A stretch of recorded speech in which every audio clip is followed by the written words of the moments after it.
नेपाली सेनाका विभिन्न 19वटा तालिम केन्द्र तथा युनिटहरूमा गत श्रावण 9 गतेबाट सञ्चालित 9 महिने सैन्य आधार तालिम ज्येष्ठ 23 गते समापन भएको छ। तालिम सम्पन्न भएसँगै एकै दिन देशभरबाट 387 जना महिला सहित कुल 2951 जना सैन्यहरू दीक्षित भएका छन्। दीक्षान्त समारोहका अवसरमा देशका विभिन्न स्थानहरूमा सैन्य जवानहरूले प्रदर्शन गरेको जोसिलो दलेल कवाचको रथिवृन्द तथा ज्येष्ठ अधिकृतहरूले निरीक्षण गर्नुका साथै उत्कृष्ट शिक्षार्थीहरूलाई पुरस्कृत समेत गर्नुभएको थियो। सोही क्रममा नेपाली सेनामा पहिलो सैन्य तालिम केन्द्रका रूपमा 2038 सालमा स्थापित नुवाकोट जिल्लाको त्रिशुली स्थित नम्बर 1 सैन्य तालिम केन्द्रमा सञ्चालित सिसम 81 सैन्य आधार तालिमको दीक्षान्त समारोह बलाधिकृत रथी श्री निर्मल कुमार थापाको प्रमुख आतिथ्यमा सम्पन्न भएको थियो। दीक्षान्त समारोहमा सैन्य जवानहरूले शानदार अन्तिम दलेल कवाच प्रदर्शन गरेका थिए भने उक्त कवाचको नेतृत्व सेनानी विमल खत्रीले गर्नुभएको थियो। सोही अवसरमा 387 महिला र 110 पुरुष गरी जम्मा 497 जना सैन्य शिक्षार्थीहरू मध्ये समग्र तालिममा सर्वप्रथम हुने सैन्य राजमान नगरकोटी र महिलातर्फ प्रथम हुने सैन्य सृजना कुँवरलाई बलाधिकृत रथी श्री थापाले पुरस्कार प्रदान गर्नुभएको थियो।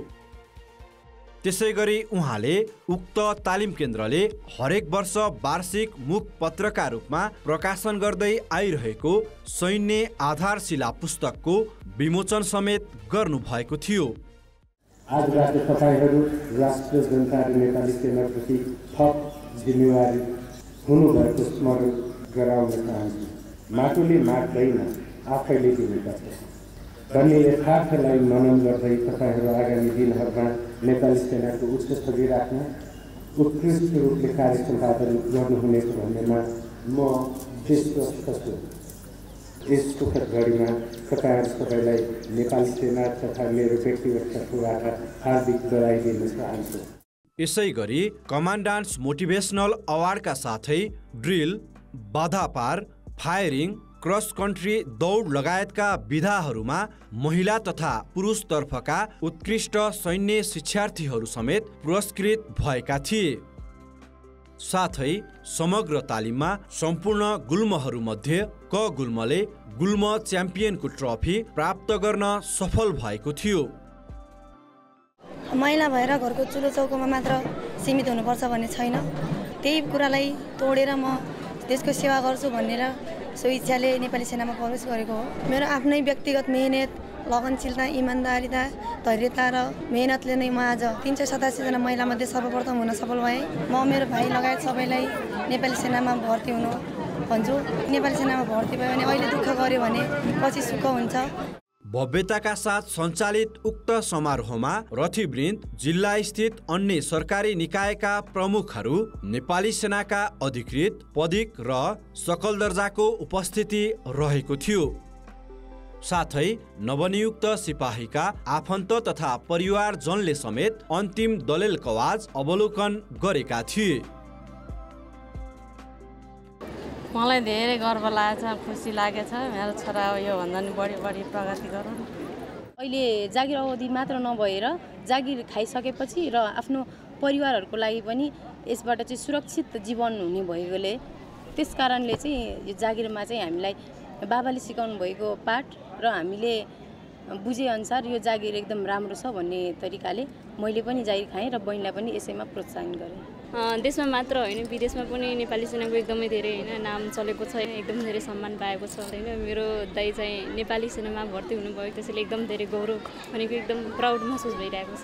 9 महिना अवधिको कठोर अनुशासनसिद्ध, शारीरिक र मानसिक रूपले चुनौतीपूर्ण सैन्य आधार तालिम पूरा गरी एक परिपक्व सिपाहीका रूपमा दीक्षित हुँदा सैन्य जवानहरूका साथै घर परिवार र शिक्षक वर्ग समेत गर्वले हर्षविभोर भएका थिए। नेपालमै बसेर केही गरौँ भन्ने सोच थियो मेरो चाहिँ। परिवारको पनि इच्छा हो आफ्नो देशमा केही गर्नुपर्छ भन्ने भन्नुहुन्थ्यो, त्यही भएर अनि यता नेपाल आर्मीमा ट्राई गरेको अनि नाम निस्क्यो। आर्मी लाइफमा आएर चाहिँ अब अनुशासन भनेको चाहिँ यस्तो रहेछ भन्ने कुरा राम्रोसँग सिकियो अनि आफ्नो कर्तव्यहरू धेरै कुराहरू सिक्यो। अब यहाँ आएर चाहिँ अब सेल्फ डिपेन्डेन्ट एकदम खुसी छु। सैन्य आधार तालिमको यस समूहमा नेपालकै इतिहासमा पहिलो पटक सिख समुदायको प्रतिनिधित्व गर्दै सैन्य करण सिंह सिख नेपाली सेनामा प्रवेश गरेका छन्। उनी अछाम जिल्ला स्थित गोरखबक्स गणमा सञ्चालित सिसम 10 सैन्य आधार तालिममा सहभागी थिए। बाबुले भने अब भर्ना गरेछु त म आर्मी नै जोइन गरेछु भन्यो। त्यसपछि मैले भने ठिकै छ अनि गरौ अरे एकचोटि ट्राई गरौ हुन्छ भने ठिकै छ त। त्यसपछि त ट्राई गरे अनि भइहाल्यो। नेपाली सेनाको आधार स्तम्भ मानिने योग्य सिपाही निर्माण गर्ने सैन्य आधार तालिमले एक सामान्य नागरिकलाई जिम्मेवार, अनुशासित र सक्षम सैनिकमा रूपान्तरण गर्दछ।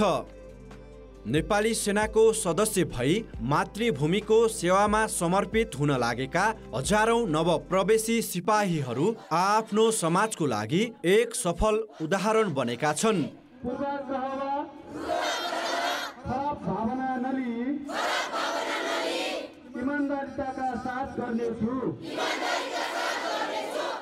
माटोले मागेको खण्डमा देश र जनताको लागि प्राणको आहुति दिन समेत पछि नपर्ने यी कर्मठ जवानहरूको आगामी सैनिक जीवन सुखमय र सफल रहोस् हाम्रो शुभकामना।